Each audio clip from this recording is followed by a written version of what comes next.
In 1977, producer-director George Lucas created the Star Wars Trilogy and changed the way we looked at movies.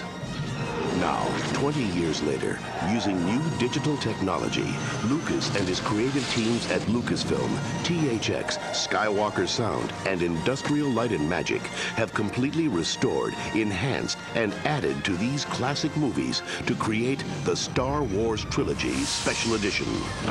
For the trilogy's third installment, Return of the Jedi, Lucas supervised the addition of an elaborate new musical sequence, as well as improvements for one of the film's key creatures and the inclusion of brand new footage and music for the film's ending. In Jedi, we've made several changes. When they go out to the Sarlacc pit, before there was just a couple of tentacles and there was kind of a funny mouth with a few spikes sticking out of it. There wasn't anything alive about the whole thing.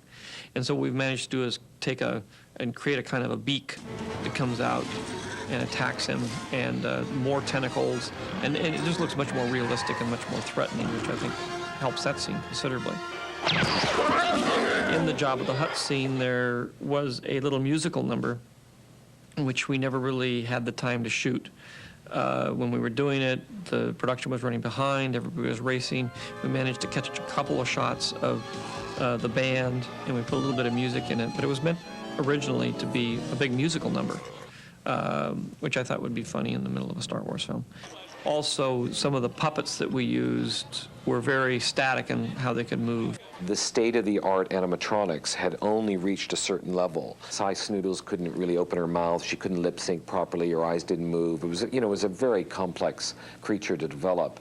And I think this gave us the opportunity to actually open that up. It's a matter of really sculpting the characters in the computer, similarly to how you would out of clay. In fact, the computer graphic characters, we approach them a lot the way you would approach an animated drawing character, but they really are much more like puppets. We constantly find that we run into the limitations that you would typically encounter in building a puppet. They won't bend right, or their mass isn't right, or they're just the kind of things that puppeteers have been fighting for years. So it's as if we build these puppets, but then we turn them over to traditional animators to create the performance. So it's kind of a hybrid. We've added one new character that they didn't have the time to actually develop on the third film, a Yazam, and he acts as a counterpoint to Cy, and they have a little duet, and now it's just a fun musical number.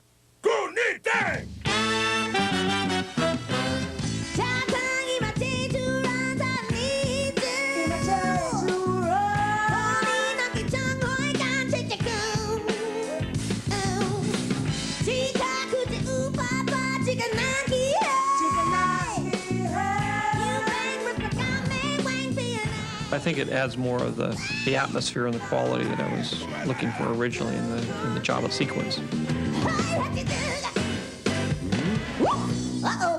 George has changed the lengths in some of these films for the reissue because of his improved animatics and so on, and it required some changes in the music, mostly additions and subtractions of a small sort.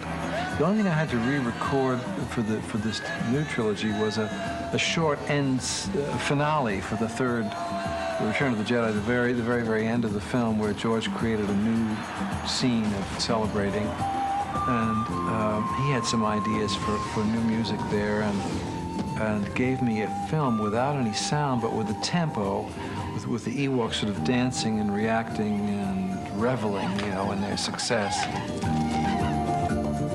The digital technology frees you up, especially in a fantasy film like this, in ways that are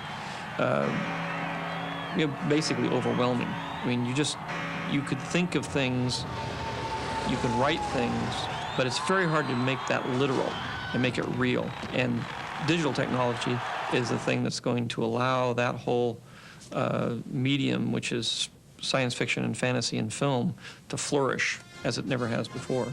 Now, sit back and get ready to experience George Lucas's definitive vision of Return of the Jedi, the third installment in the Star Wars Trilogy Special Edition.